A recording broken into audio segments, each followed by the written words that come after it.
So are you stuck on how to organize your handbags and kind of how to keep them, looking nice and ensure that they stay kind of in good condition? So I have a few tips that are going to be for sure kind of going to help you tackle this challenge. And a lot of people ask me on my handbag pillow, so I'm actually going to show that today. So I'm Jane Stoller and I'm a Life Biz organizer, and I'm so glad that you landed on my channel. For the best organizing advice and hopefully inspirational tips, hit the bell to be notified when I post a new video every Tuesday, and please subscribe to my channel. If you're dreaming of a handbag collection like the one in this photo, I can't really help you with that, but what I can do is help you organize your current handbag selection, whether it be designer or not, and whether you have 1 or 50. So at the end of this chapter, I'm also going to be giving you a chance to sign up for my newsletter, which always has my current favorite handbag of the month and where to buy it. So make sure you check the link below to sign up. So my first tip is to assess your inventory.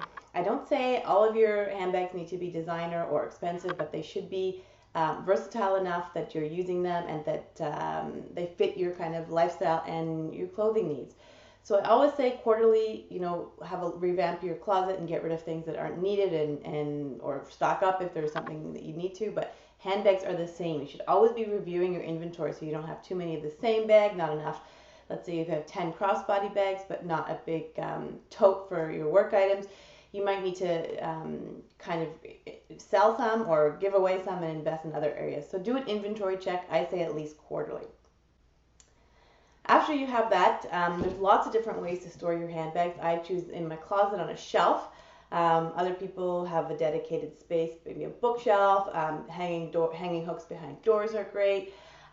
Whatever it may be, care for your handbags is really important. So I want to focus on the care aspect. So for myself, I have a lot of designer handbags because they're a passion of mine. So what I do is, especially the leather ones, is I make sure that I always keep them, clean and free of any debris after I use them.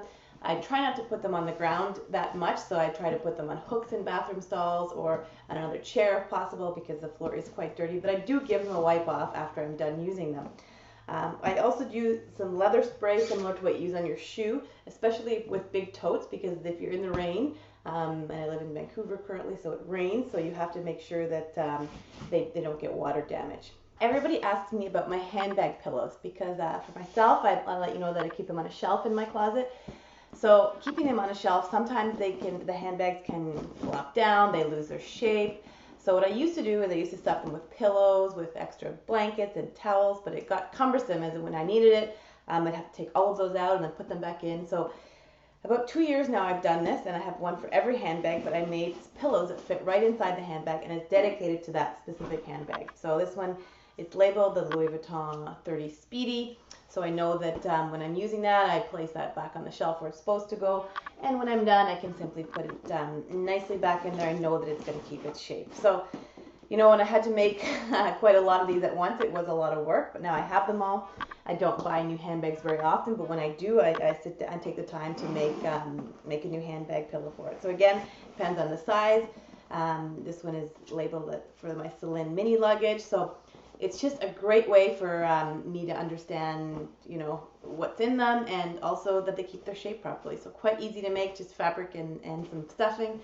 I've seen you can buy some of these online, but I just didn't have the ones I needed for my size, so I just made them. But I don't sell these, but I encourage you to stuff your handbag with something if you don't have a handbag pillow yet. And then I also do keep the covers inside of them, so often I do keep them in the cover as well, just to make sure there's no dust goes on them when I'm not using them. But I keep that with the accompanying handbag in itself. I briefly skimmed over storage, but I'm not going to go over it in this video, but what I am giving you is a free downloadable chapter of my closet from my book, which includes so many storage tips for handbags. So the link is below, and you can go ahead and download that to get more of my handbag storage tips. So next week, I'm going to be discussing my key strategies on digital organization. So if you like this video, please like it, share it, comment below, and look forward to seeing you next week.